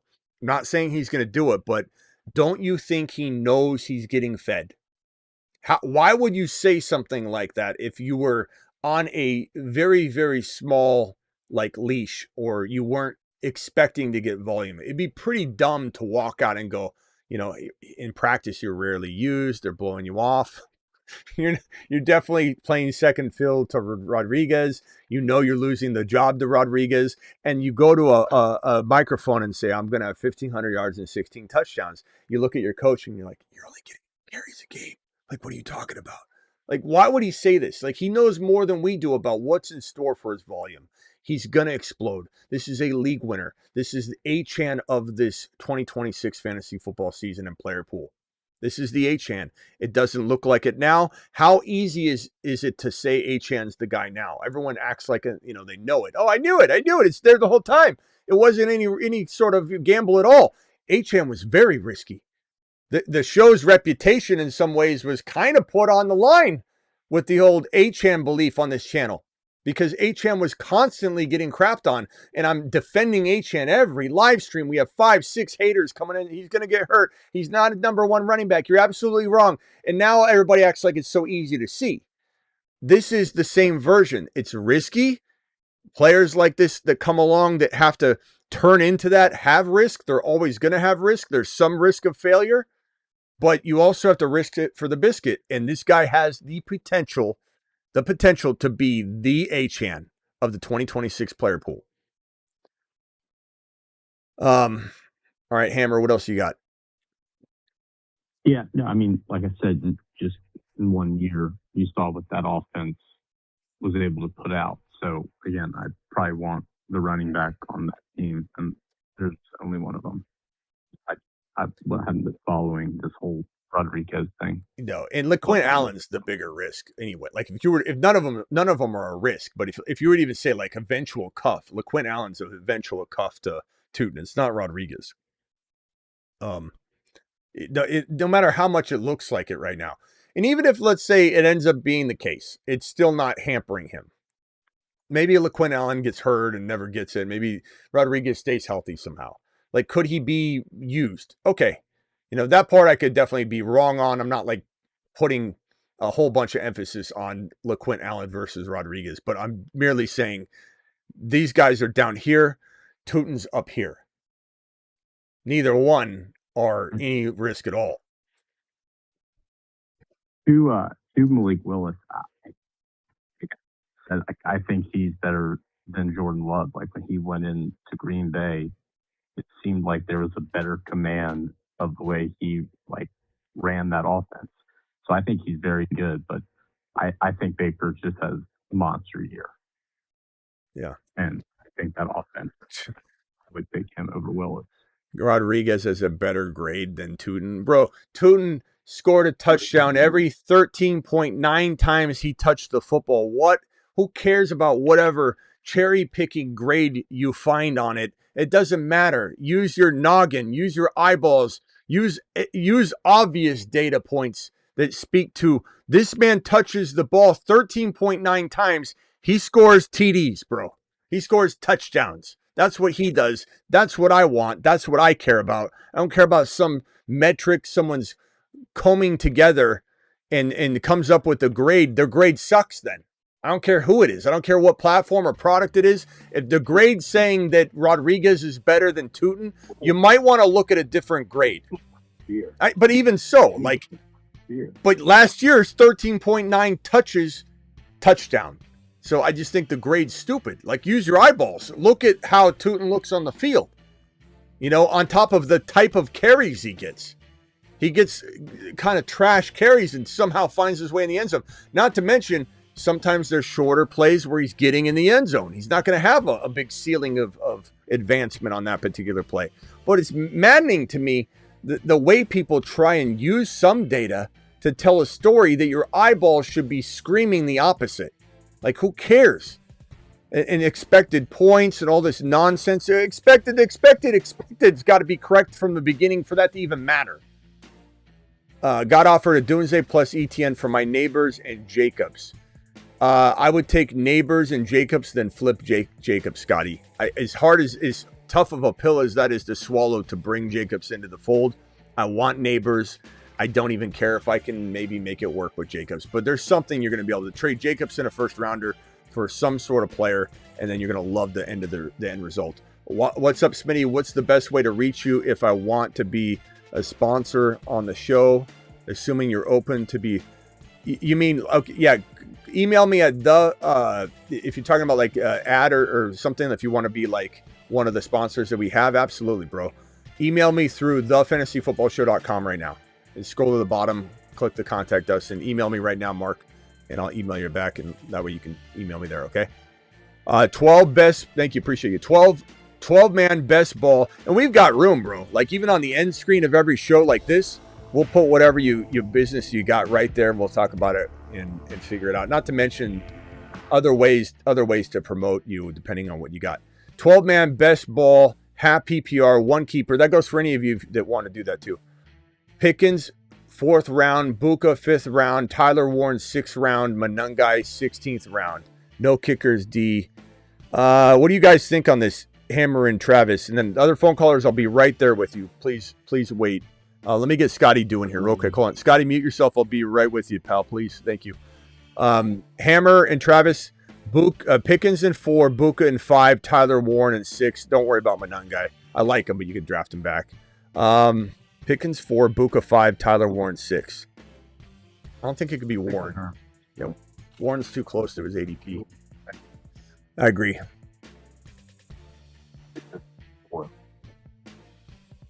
They're draft back in the 4th, 3rd round, 5th round even. Yeah, I would agree. I think Pickens is just. We'll talk about it tonight, but I think he's like first round worthy. I think he's going to be so good this year. He looks so good right now. You want the Buka? Yeah. Hammer, are you going Pickens 4, Buka 5? I'm smashing Pickens. Yeah. All right, there you go, Randy. You got a consensus there, so that's got to be the better play. Sup, Smitty, Keeper League 1, Rashi Rice round 6, or Loveland round 15, or Judkins 16. I'd probably say, man, if you're keeping this year over year over year, even if it climbs 2 years every year, that's such a long time that you get the advantage of Loveland. You've got to consider it. I assume it's non-tight end premium. If it was premium, that'd be easily the answer. But Rice in 6 is really good.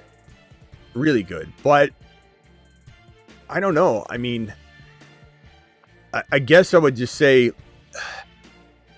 what are the odds of you getting a really good player in 6 still to pair with Loveland, to say, I get Loveland and Parker Washington over Rice. I get Loveland and BTJ over Rice. Burrow, or here's the way you make this absolutely smash. You draft a player that you can't replicate or accidentally miss on. They could get hurt, but what I'm saying is, if you could find one of the quarterbacks, and I know it's a keeper league, so it might not fly, but it still might. If you end up getting like Burrow or May or JD5 or something substantially different, then you can't lose this trade. But if you ended up just picking some nonsensical player that you're like, I needed that position, then all of a sudden you lose the advantage you might have here. So if you give me Burrow and Loveland over Rice, I'm taking that in a heartbeat. Like, so depends on what you think you can get in round 6 instead of the Rice keep. But you're not wrong to go Rice either. I mean, it's a really good play. It's just in thinking about the long-term aspects of you keeping Loveland year over year, this is such a great move for the next year. You're probably going to maybe still keep Rice at 4th round value next year, but what if things don't work out? What if, it's hard to say. It probably will be good keeper value for one more year. and then he goes into 2, who knows what his value is at that point. I would probably say Loveland, but it's really, really close. You're not wrong either way. I don't know if you guys have a different take on that. I mean, Rice is really good. I wouldn't disagree with you guys if you thought Rice, but I'm just thinking that 6th-round pick.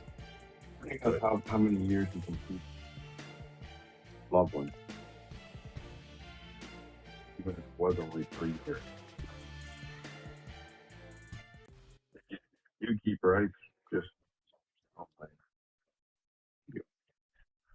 I'd rather have Parker Washington in 6 and Loveland for that long-term road. Yeah, it just makes sense.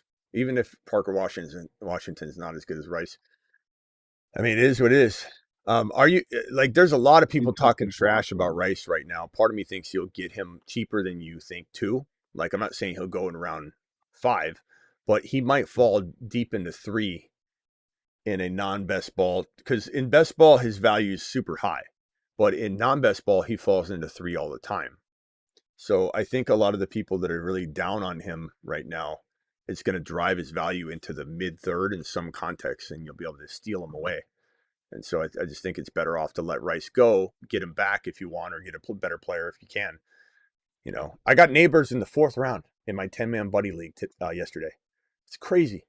I'm almost on the clock, by the way. My team, I took Burrow with that. It's a 6 points per TD pass, but I took Burrow because this league is different. I took Burrow with my 5th round pick, middle of round 5. And so my team right now, which is unbelievable, is JSN from the 6th pick. My 2nd rounder, I took Genty, 10-man, grandma league. I've done it for this. This is the league that I've had for like 30 years or whatever. JSN, Genty, Jeremiah Love, Neighbors, Burrow. 6 points per TD. So pretty good looking squad there. Balanced as can be. I got 2 picks and then I'm up. Devontae Adams, Hendy, Evans, Tootin, Fannin. Some of these sleeper rankings are crazy. Like Fannon's super high. Loveland and Tyler Warren were really, really ranked high. It's forcing people to take them. So BTJ's there. Adams, I said. Jamo Williams. So all those options are there. I'm not sure what I'll do. Obviously, you guys know some of the players I love there, but David, thank you. Superflex 5 keepers. Potential of Ibuka rising ADP. Would you consider keeping him over McBride or Nico? Maybe over Nico, but not over McBride. And not to mention, like, bro, him getting his toe injured today will sink his value a little bit. So if you're drafting, he might fall a little bit. Wouldn't you guys say that the Buka fear is definitely going to affect his ADP, whether it's right or wrong? I think it's advantageous for us, but I'm pretty sure people are freaking out a little bit. Unless he doesn't miss practice. We'll find out tomorrow more information, but he didn't go back onto the field. It just caused traumatic panic everywhere today. So I think people are scared. If he misses practice tomorrow, it's going to. Yeah, so I think he will drop. So rising ADP, I don't think it will. I think Ibuka is going to freeze right where it is or drop, which is good. I was asking that a couple nights ago. Do you think it keep going? And we said, maybe he gets 3 years. Right. Right. Stuff like this can actually help in the long term. Yeah. I think best case scenario or worst case scenario, it stays still.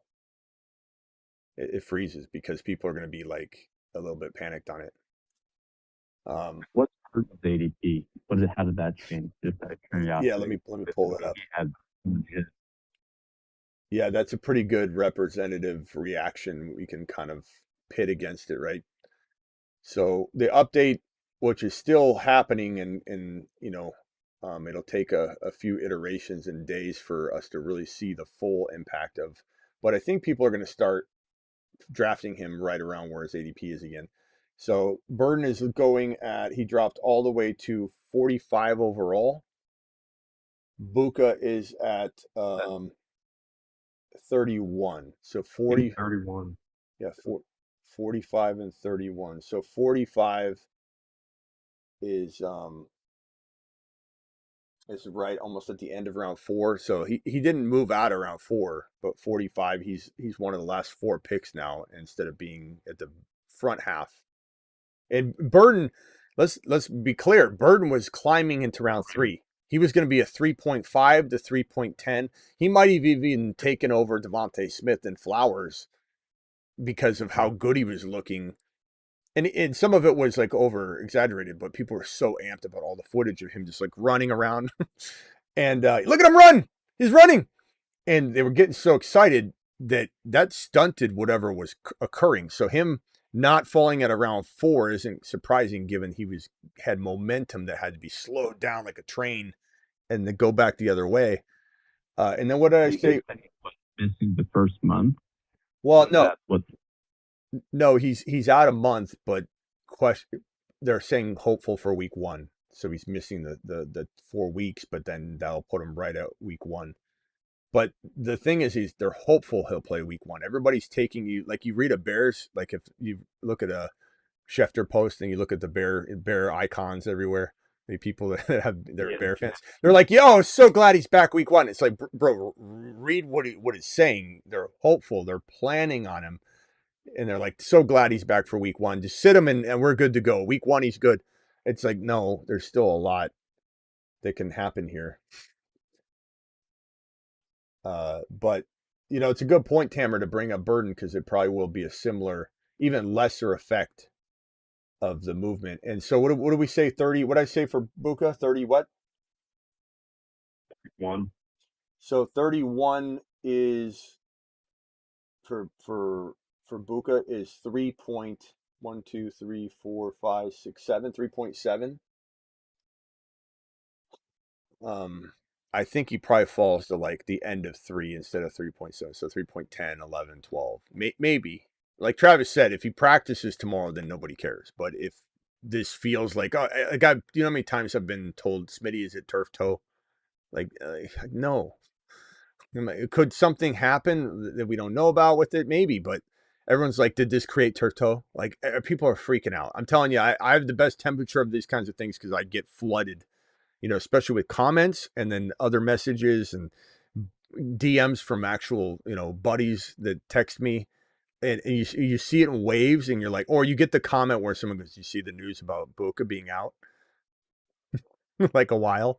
Like, no, I didn't. I mean, I do this for a living, and there's no news that Boca's out for a while. I hate to tell you, Steve, but Superflex 5 keepers potential of Boca rising.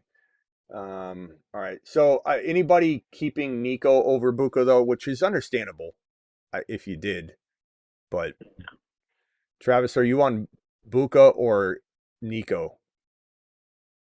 I mean, Buka's in redraft at 3.7, 3.5. So like you got to think in Dynasty, he's probably, if not passing Nico, at least right next to him by the layman's terms, according to the layman ADP. Yeah. So Buka it is. Don't expect him to rise though. Okay, that's all this. Should he trade one of them? I'd trade Nico for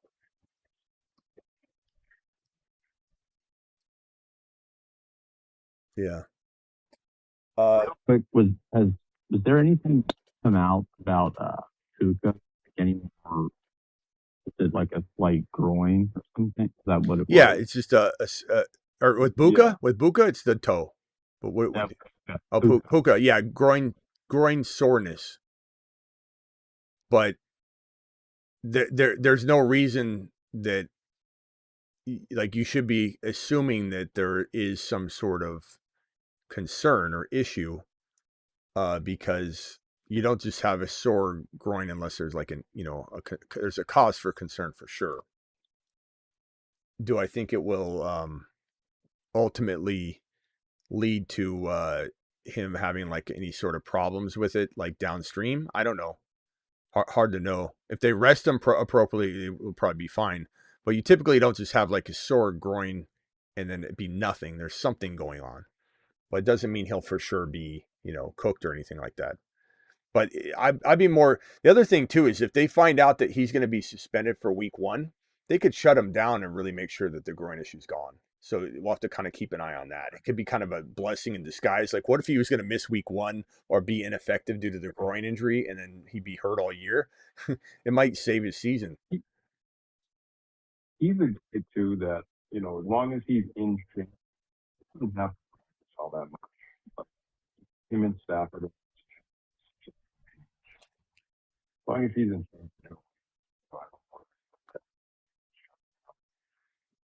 Yeah. Simi Valley's bold prediction was courtesy of Luis. He said Broncos versus Rams in the Super Bowl. Broncos win. Waddle gets MVP. That is a bold one, my guy.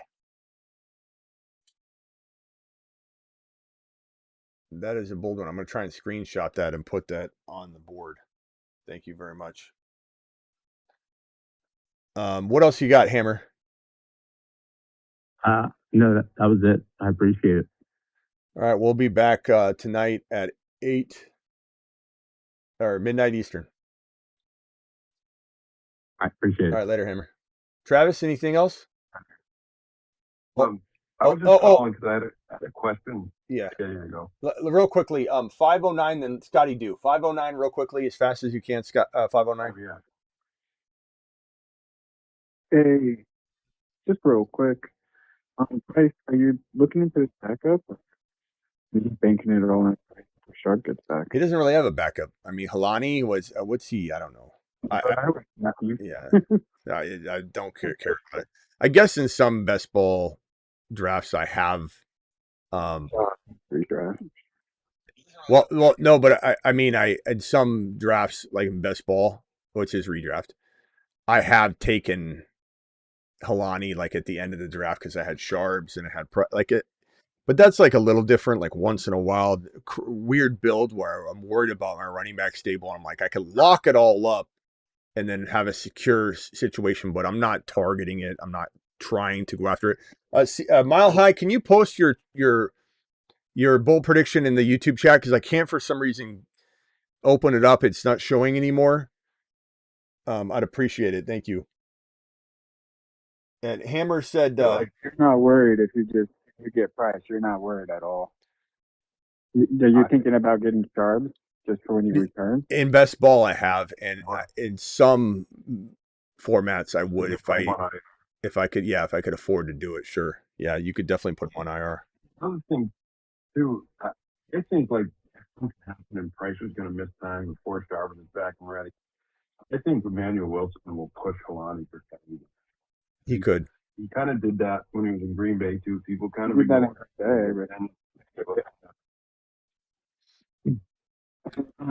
about Ibuka, thinking like, Chris Godwin's looking good too, and like, how do you know who's going to pick the role for sure?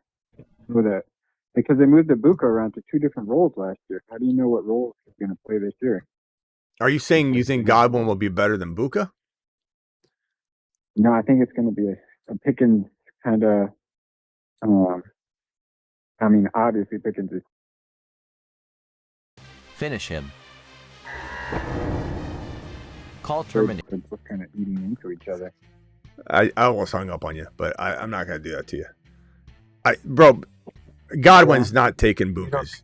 Godwin's even worth looking at. I'm not saying that, but like you're comparing Buka and Godwin right now. And I'm like, look, Buka's on a whole nother level. That's like trying to suggest he's not the next rising star, and I disagree with that sentiment. I'm not worried about Godwin. His injury, and it's like, well, it's the next. Finish him. I tried.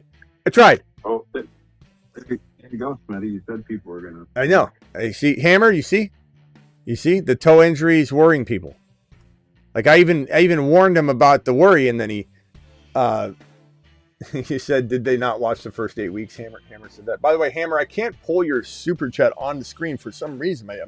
I think when the show crashed and came back, I lost all the messages. But I think Hammer said Javonte Bell Cow. What was it, Bell Cow?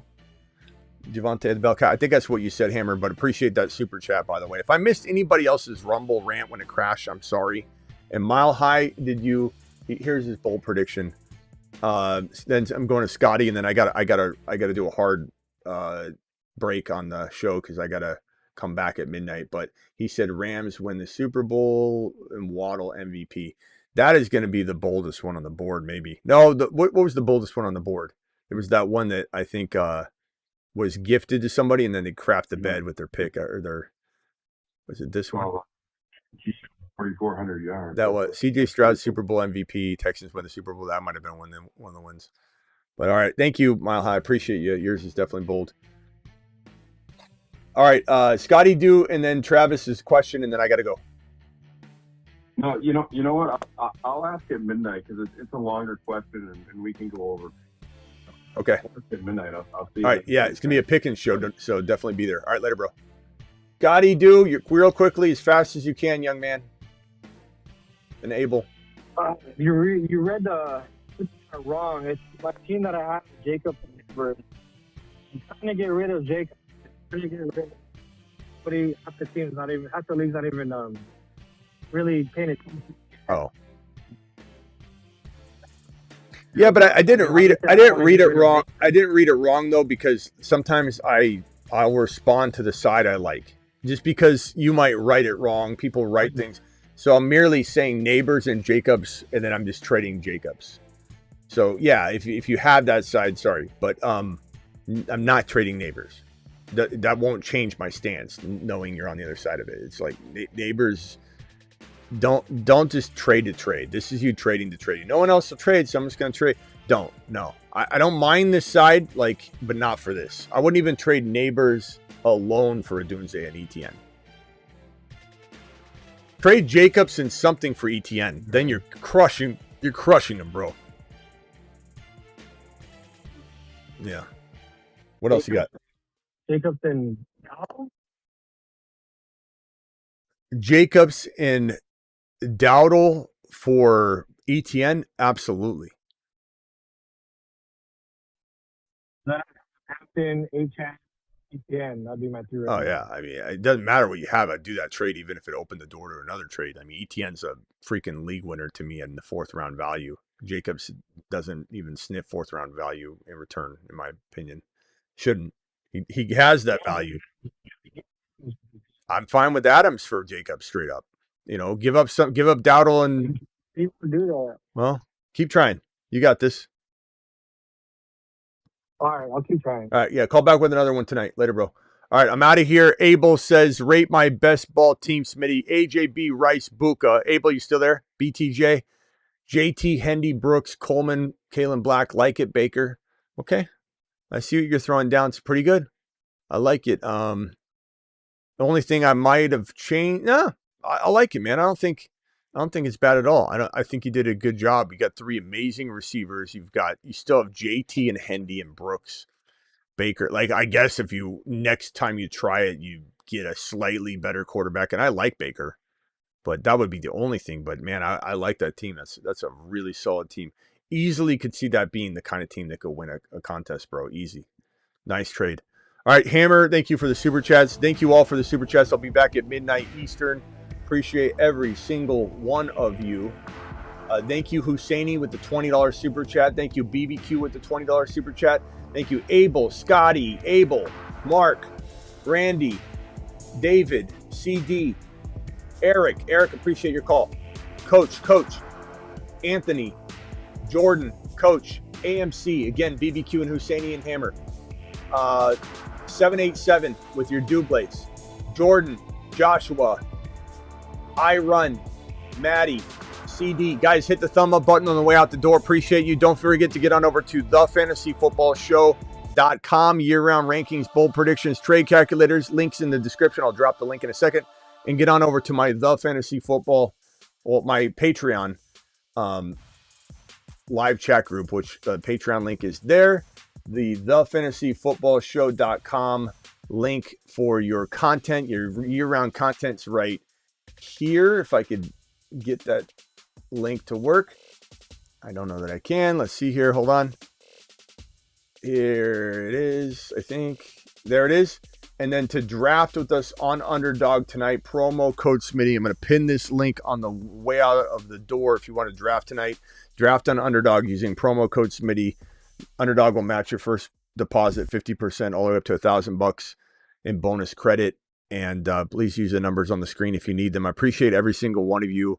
I will see you all at midnight Eastern. Don't forget to click the links for the Patreon and thefantasyfootballshow.com in the live chat, but they're also in the description of every video. So you can get on over to thefantasyfootballshow.com and get your year-round rankings, bowl predictions, trade calculator, draft simulator, enter keepers, and draft. Do all that stuff. It's the best thing I think you'll ever see, in my opinion.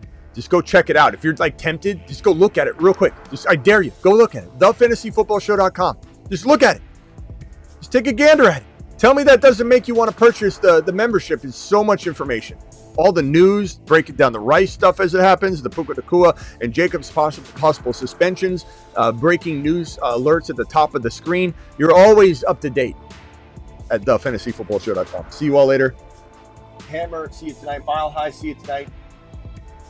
Simi Valley, Aldi, appreciate Simi Valley and Aldi and Travis and Blackbeard and Sick Nasty and DeBalt. Vampy, thank you, Scotty. Deuce.